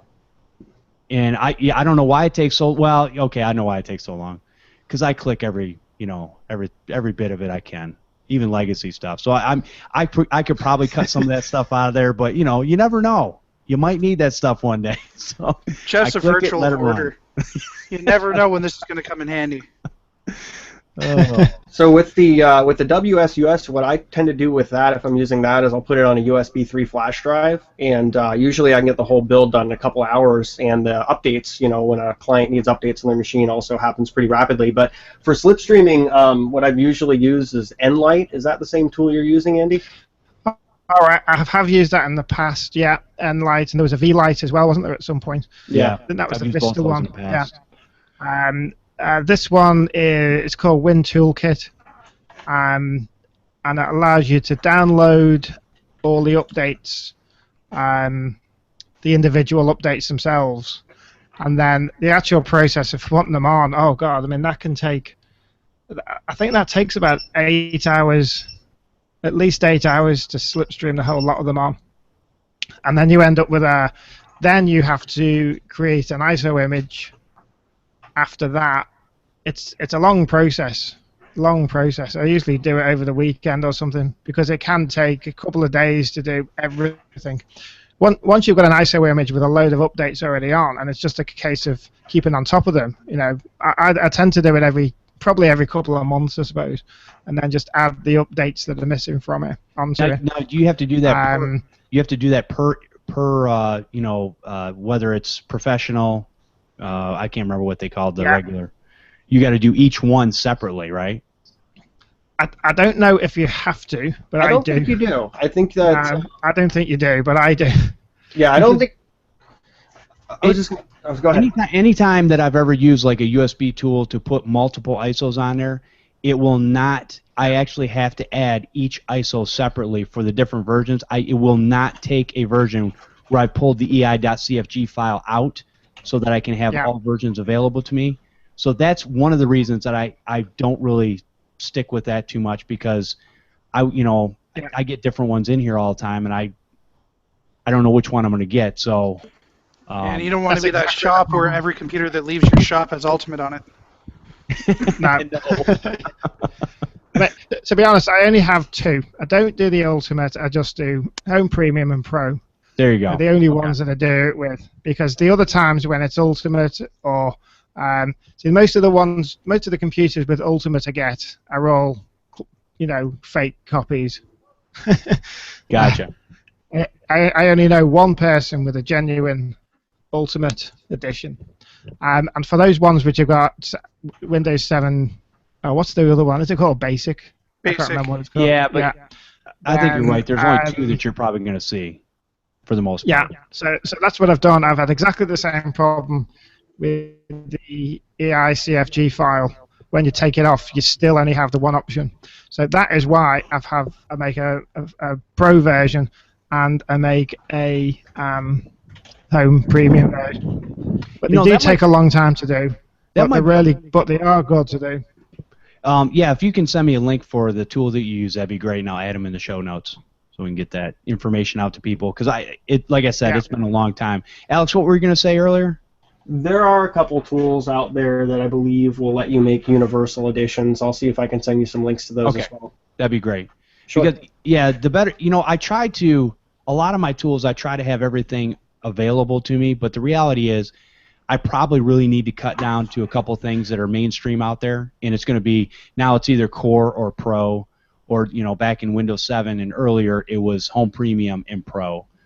Really are the only two, and I probably need to, so if you have two versions of Windows 7, two versions of Windows 8, and then two versions of Windows 10 coming up here, you probably should be fine. So, actually, though, you got the 32-bit, 64-bit though. Oh, that's right. You got to deal with that, so it multiplies everything times 2. Although you're not going to see a lot of Windows 7 Pro 32 bits, but you might see some. 32 could be a thing to worry about all that. I still see them. Really? Yeah. Huh. I'm finding a struggle. Like, I'm finding that 32-bit, although not as rare as an actual Ultimate license, I'm finding that 32-bit is starting to get pretty close to it, because the 64-bit architecture is just not really that expensive to use. Right, it's just less efficient with memory. So on some machines, you'll see 32-bit when they're using less than 4 gigs of RAM. And that's not that common anymore, since RAM is also pretty cheap. But I still see them within the last 3 to 5 years. There's some 32-bit Lenovo's, HP's, Dell's, things like that. Okay. Clearly it's time to upgrade. Yeah. Yeah, especially, a lot of times, and I've seen machines with 32-bit on it and have 4 gigs of RAM, or, even sometimes 6 gigs of RAM. You go, okay, who did this? Right. And you put the 64-bit back on there. So, but you know what? Probably your 64-bit is going to be your mainstream of, Home, Premium, and Pro, or Core and Pro for Windows 8 and above.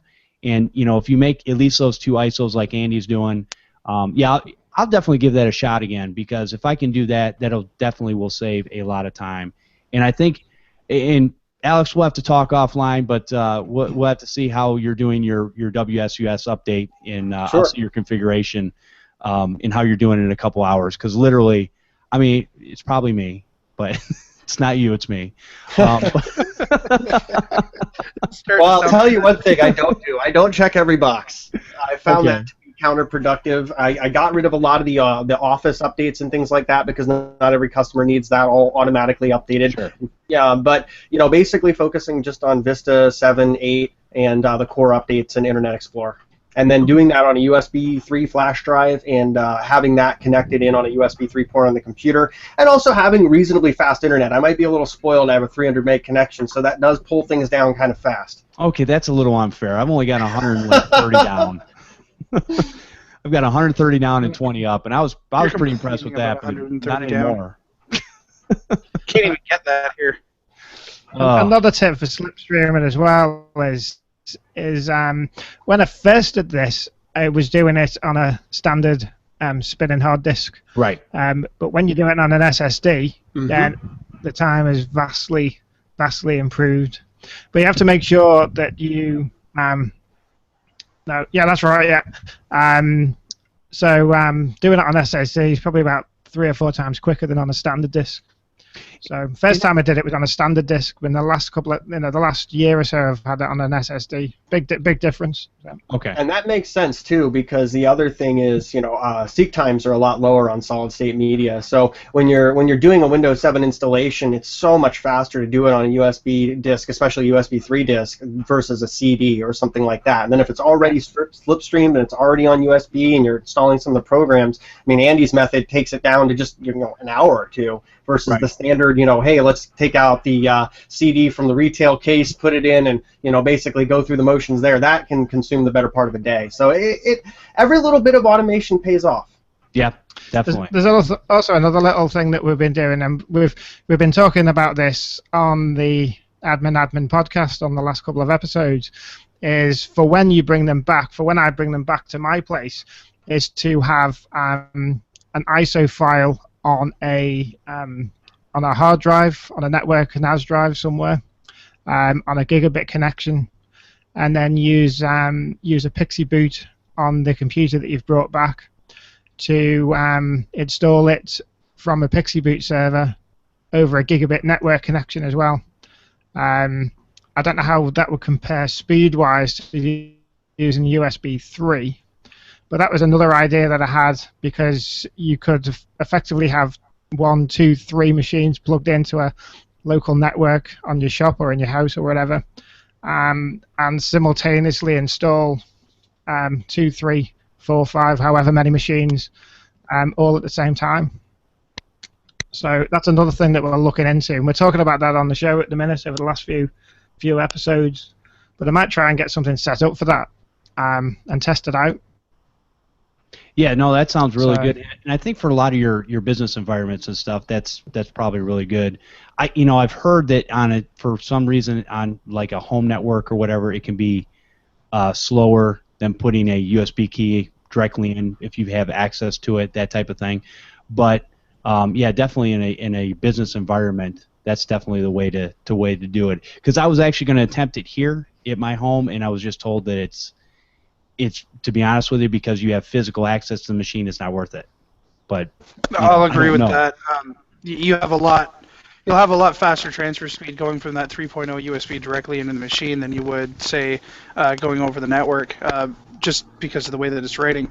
However, if you have a USB hub that you can use to clone USB sticks, you could just make 4 USB sticks. Right. Yeah. Yeah. Good point. Network booting makes sense for certain things like diagnostics. You can have your virus removal tools and things like that on one of those fog, boot servers. Right. But yeah, for installations, if you can get your USB keys, it's a whole different world of I/O speed. Very cool. Yeah. I'm definitely gonna do that. Yeah. So Andy, if you get a chance, go ahead and send those links over for the tools that you use for slipstreaming, because I definitely want to give that a shot again and see if I can come up with some ISOs for me. I've sent you one. Okay. It's a link to MajorGeeks.com where you can download it from. Now, I haven't downloaded this particular one from this particular site, but it is the same program that I use. So if anyone wants to try it, then proceed with caution, because I don't know about the download link or whether it works or not. Major Geeks is legit. Major Geeks is pretty safe. Yeah. It should be safe, but that, and as in terms of what it's doing, I'm just looking at the description here. So it says it's called Win Toolkit. It's a lightweight, easy-to-use application which allows you to customize your Windows installation. It's customizing your installation as well, because the other thing about it is you can actually set it up on or what's it called, an auto. I can't remember what it's called now. The answer file. That's right. Yeah. So you can actually practically put it in, get it going, and walk away, and when you come back, it's all loaded up. So you don't have to click yes and click type this and click OK. Yeah. You know what you have to do on a standard installation. You can put those answers already in. So it says with this tool you can integrate add-ons, drivers, gadgets, language packs, modified files, theme packs, tweaks, silent installers, and updates. You can also remove features such as Windows Media Player and customize Windows default services. Win Toolkit also comes with extra tools which helps you convert files, make ISOs, download the latest updates, thanks to McRip, which is one of the sites you can download from, the update files from, and completely customize your image and tailor your Windows installation to your exact needs. So, excellent. Even if you're not going to do all this, though, I am going to say that an answer file will speed things up for you if you don't want to go into all of this. And I mean, that's how we have our, we do the refurbs, and we set up our custom answer files for the refurb. So all we have to do at this point is just copy and paste the license key, right, the new license key into the answer file, plug it in, and walk away. So there's there's a lot of automation that you can do without all the extra bells.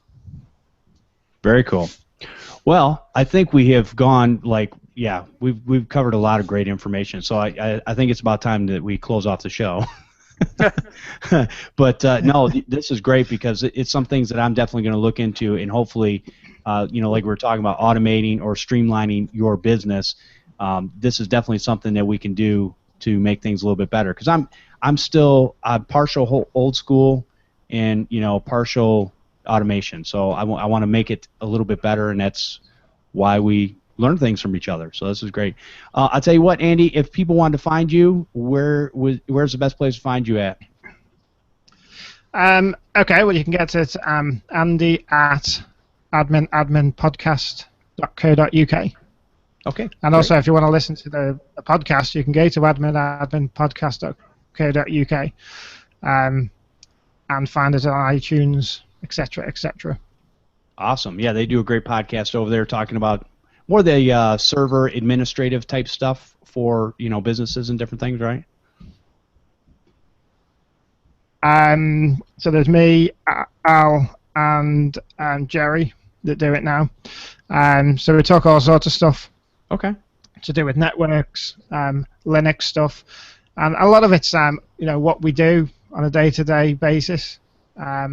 Storage from the trenches, as we call it, as well. Nice. And occasionally we started off with different topics. For each episode was going to have a different topic we were going to talk about.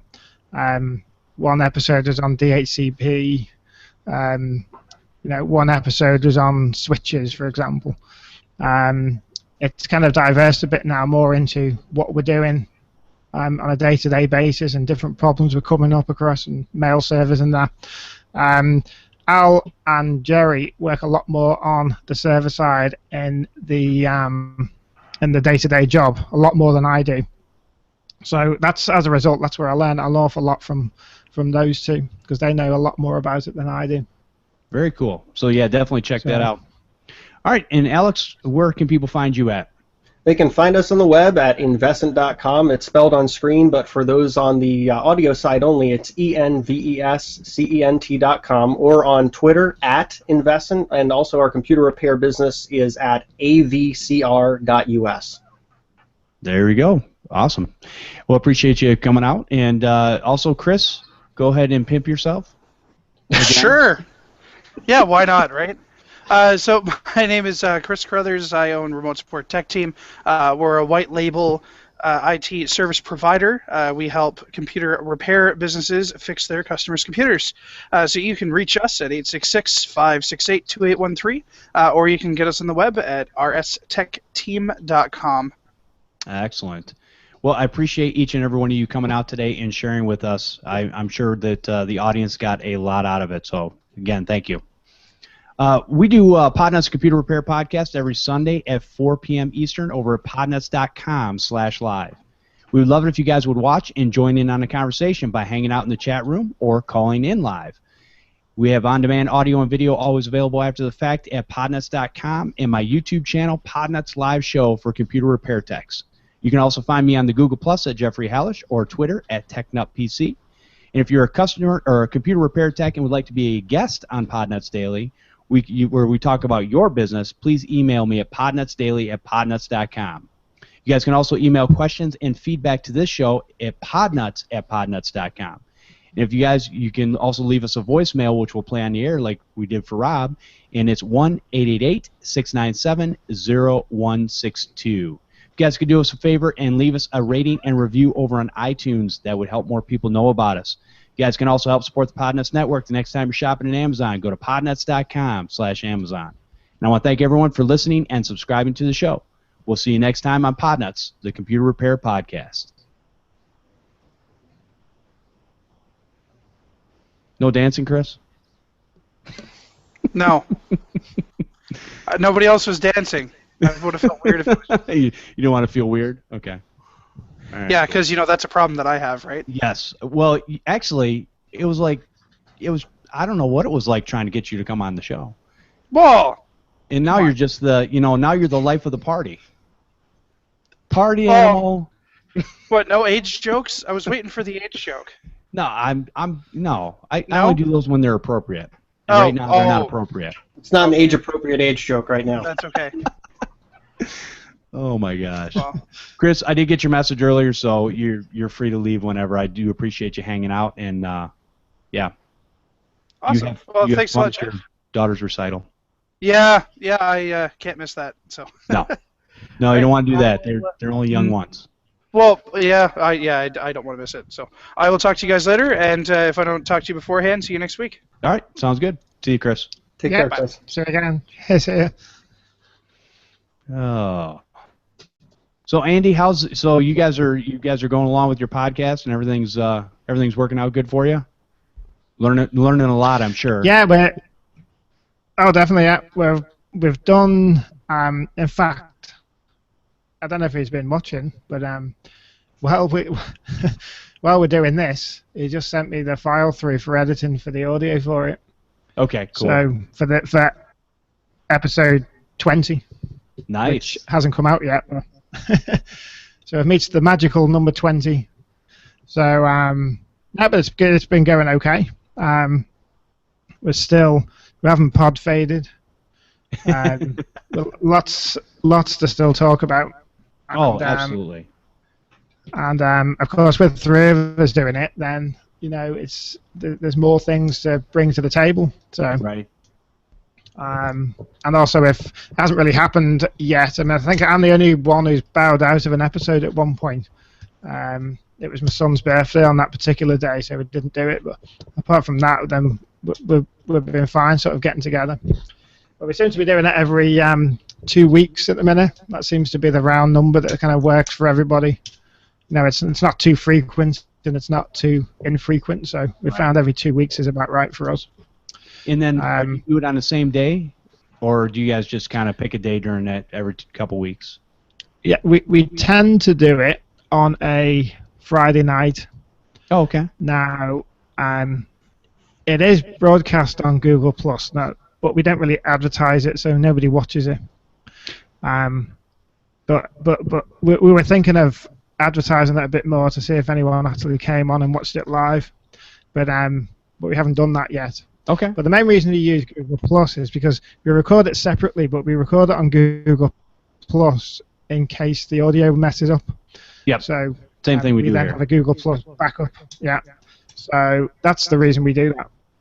Now, what are you using to record? Are you guys still doing? Are you doing the Audacity? Triple? Yeah, we record a. Yeah, it gets a bit complicated, but last 2 weeks ago, Jerry had a. Yeah. Well, when one of you has trouble with audio, it's a nightmare.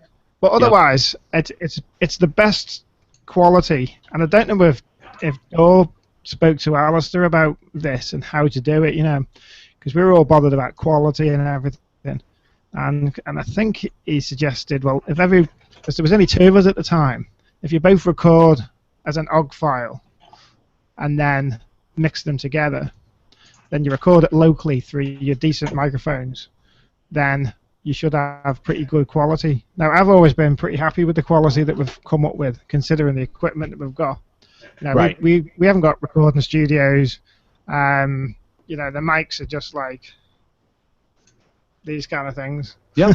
No, that's perfectly fine. I mean, I'm using brilliant mics, but they're not cheap mics either. Exactly. No, a lot of times you're recording, even if you're recording locally, if you still have a not so decent mic with no bass to it or whatever, there's still only so much you can do. So, you're able to do a lot in post processing too. So, and that's why I use a hardware recorder for recording all my podcasts, and I put everybody on this show. I put everybody in one channel, and I'm on the other channel, and that way I can make adjustments because I'm doing local, and then I can make adjustments for you guys on the other side.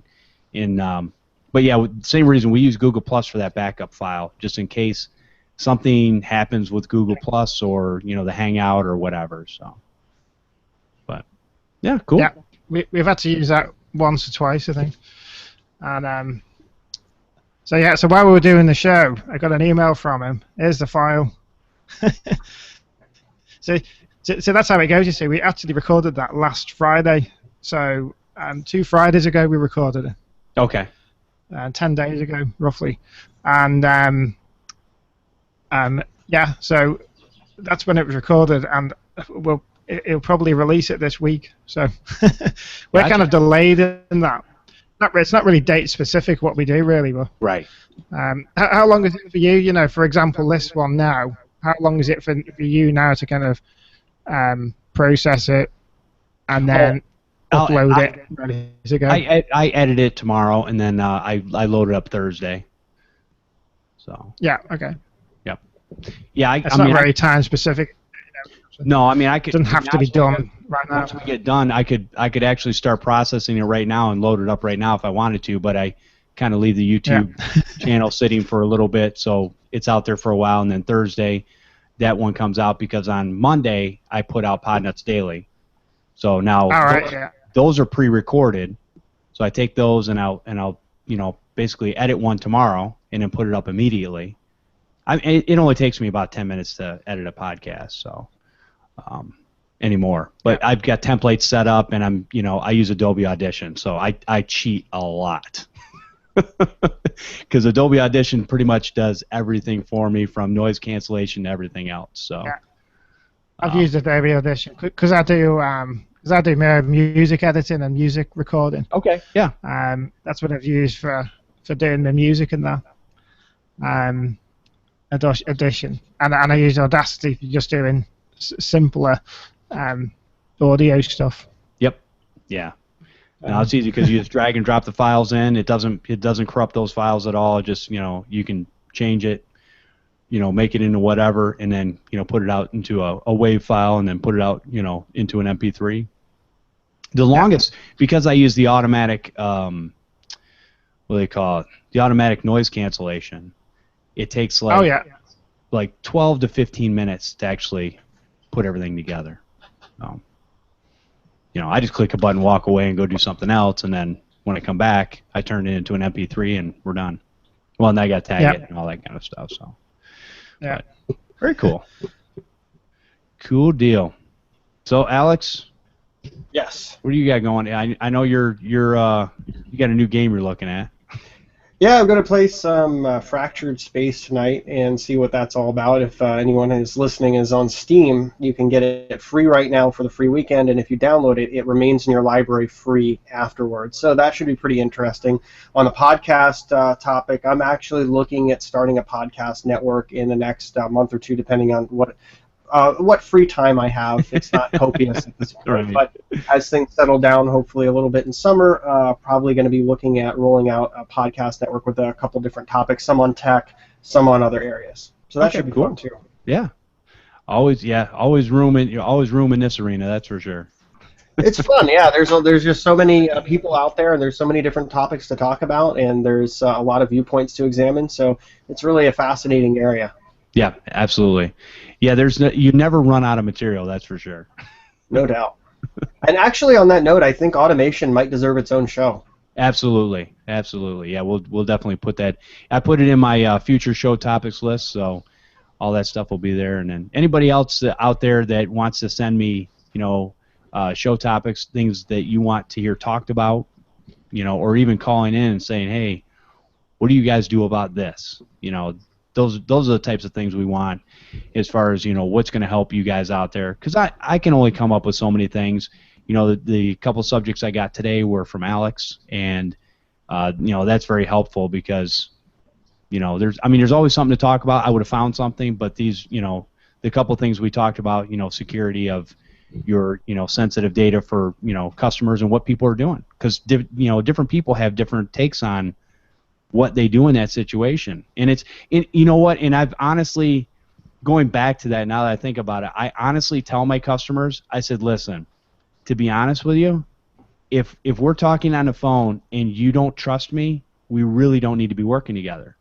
I said, but if you do trust me, just from the conversation, because it only takes me about a minute of talking to somebody whether I can trust them or not. It's not hard. And so if you don't feel like you trust me or this is going to work for you, then go ahead and find somebody else. That's perfectly fine. It's not personal. I'm not hurt. I don't really care because then I can go play a video game or something. There's always going to be a client that's never satisfied with whatever assurances you give them or with whatever kind of comforting words or whatever kind of legal binding agreement you provide. Right. And generally, you can only go so far to please someone like that before you really start compromising your own interests. So once you even start leaning close into that category, you got to say, like you said, this is probably not the best fit for us. Yep, exactly. I only want to work with people that want to work with me. Exactly. There's another show topic, isn't it? I mean, bad customers. I mean, recently, probably in the past year, I've been, I wouldn't say consciously but or actively trying to get rid of bad customers because they're just a pain, and I don't want to deal with them. Andy, you want me to tell you how to get rid of bad customers? Raise your prices? That's it. Charge them too much. That's all. You raise it. Seriously, that's exactly what I did. And all those bad customers, they disappeared. I don't hear from them anymore. Done. Yeah, I would be firmly in that camp as well, Jeff. Yep. Yeah. But I mean, in the past, I mean, this is it's something that everyone does when they first start up. They take every customer they can possibly get We've all just done to get going, and Yep. then you tweak them out because people waste your time. People phone you up asking you for free information. You know, they're just being a pain. Oh, when you took it away, that icon was on the right-hand side, and now it's on the left-hand side, and you know, and all these stupid little idiosyncrasies that they have, they're just a right pain, and you're like, they're just wasting my time. I could have done 2 or 3 other people in the time it's spent to do with you. You don't want to pay more than what, you know, when they ask for a price and you give them a price and then that's it, set in stone, and then they're just being a complete pain. And the other ones as well, that most of the home customers I have pay straight away. But some of the businesses don't pay straight away because they don't expect to pay straight away. They expect to get an invoice and then have 30 days to pay the invoice. And then some of them take 40 days, 50 days, and then you're trying to get money out of them, you know, and I don't want them either. Yeah, with those situations, the business customers, I think you raise a really good point because there's really 2 ways you can deal with that. You can either tell the business customer, we're going to bill you after we're done, and then you have to risk whether or not you get paid or you know, paid in a timely manner at least. Or what I've found to be more productive is to put business clients on a retainer with a contract, and the retainer gets replenished when it runs under 50%, because that way you know your serious client as soon as they're willing to sign the contract and fund the retainer, and you know that someone's going to waste your time if they're not willing to do that. Good point. Yeah. And the other thing too is I don't do 30 days net. You got 7 days. Yeah. That's that. I to me 30, 60, 90 days is I don't care how big you are. Because I work for a major car company, and you know they back in the past they got into a lot of trouble, you know, and basically put people out of business because they would 120 days. Yeah. And like that's insane. It's not even right. Yeah. You know, you order something, you pay for it, period. You know, and so in my business, because I'm the owner and I can do whatever I want, that's what I do. And guess what? You don't pay me on time one time, bye-bye. And another thing to think about with that situation is if you have a client, you know they're going to be a good client, maybe you have an established relationship with them, but they don't have all the money right now, you can do a couple things. I mean, one thing you can do is extend them a line of credit under a personal guarantee. So not only do they have to pay from the business, but if the business goes defunct, you have the personal guarantee to fall under, and you can bill them. You can rest assured they're going to have some assets that are billable. So you kind of step in line as one of the first creditors to say, well, if you can't pay me as a business, you're going to pay me personally. And, you know, I've never personally had to embark upon collecting in a situation like that because I feel like the personal guarantee does that for you. I've now got to a point where I can confidently say that every one of my regular clients are good. You know, there isn't anyone I want to get rid of anymore. I've gone through them all. I've got rid of them all in one form or other. You know, every one of the customers. I'm not thinking, oh, if you know, people mess you around. You just do, don't you? You give them a higher price or whatever, or you go there, give them the, ooh, that's a big job. That is, you know, you know. That's going to need this. It's going to take a long time. You know, give it the old you know, when you've got a leak and the plumber comes around. Yeah, and the plumber goes, "Oh my God." Well, you can get in trouble doing that because if someone else calls and they have the exact same issue, and you know they're kind of feeling out for the other person, and they get a different answer, you know, you can be put in the hot seat. Well, that's true, but you know, okay, but between the different models of a laptop, I can find you 10 different prices for a motherboard. Sure. I can find, you know, depending on the size of the hard drive, I can find you a, you know. So I mean, there's so many variables in there. It's like. And also if you know it's this guy phones up and you think, oh no, not him. I don't want to deal with him, and he tells you a diagnostic over the phone, you know, that you haven't even looked at the machine, have you? Oh yeah. That's a problem when people are very confident that they know what's wrong, and they're telling you what's wrong, and they don't want to pay a diagnostic fee or any other charge other than to have you fix the problem that they believe it is. Now, maybe sometimes these people are right, but a lot of the time it does feel like they're trying to just kind of get in the door with already knowing what's going to go on and already trying to get you to, you know, fix it to a certain price, so that then when it ends up being something greater, they say, well, you're supposed to charge me price A, not this price B that you're talking about. So yeah, that's an important red flag to pay attention to. Well, and the other thing too is, you know, that you say it's going to be about this much. Right. Now that could always change. Nothing is set in stone. I'm not saying that this, as long as we don't run into anything weird, and that's what I tell people. Here's about what it's going to cost, as long as I don't run into anything weird. Exactly. You know, give a free estimate. Exactly. So I mean, yeah, people know. But yeah, no, there's a lot of good topics up there. Marvin says in the chat room, he says he doesn't even do that. He says due upon receipt when the work is done. And the other thing too, I mean, there's a lot of great topics you can go into when it talks about you know, pricing, bad customers. The other thing too, if you're doing a project, you know, I know a lot of people will collect half up front. Yeah, easily. $10,000 project, okay, that's fine. Yeah. Here's what you need. It'll be $5,000, and then we'll get started. Yep. And it, you know, I've collected money off people before it's even started. Yeah. Yeah, I think in some situations, especially if there's any gut sense of apprehension on their part to pay, that you have to do that to make sure that they're a serious client and that you're not wasting your time. Yep. In a lot of times when you're talking about their projects, you're talking about having to buy equipment anyways, and I'm not paying out of pocket for that stuff. That's ridiculous. Most certainly not. It doesn't help you, because then if they walk away from the job, you've got a bill, and then you've got time wasted, and it hits you in both ways. So I agree 100%. Yep. If I'm doing a build, or if I'm doing something that's a really large repair, or a very significant data recovery, things like that, I will ask for a deposit up front, and that saves everyone a lot of time, both the client and us. Right. Yeah, exactly. Well, gentlemen, I think we've been. I hope everybody's enjoyed the show. This has been a long one. We've had a couple hours here, but yeah, it's been a good show. Yeah.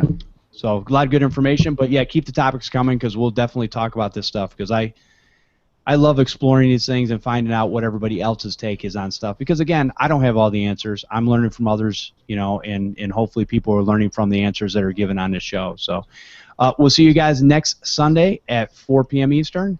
Have a great week.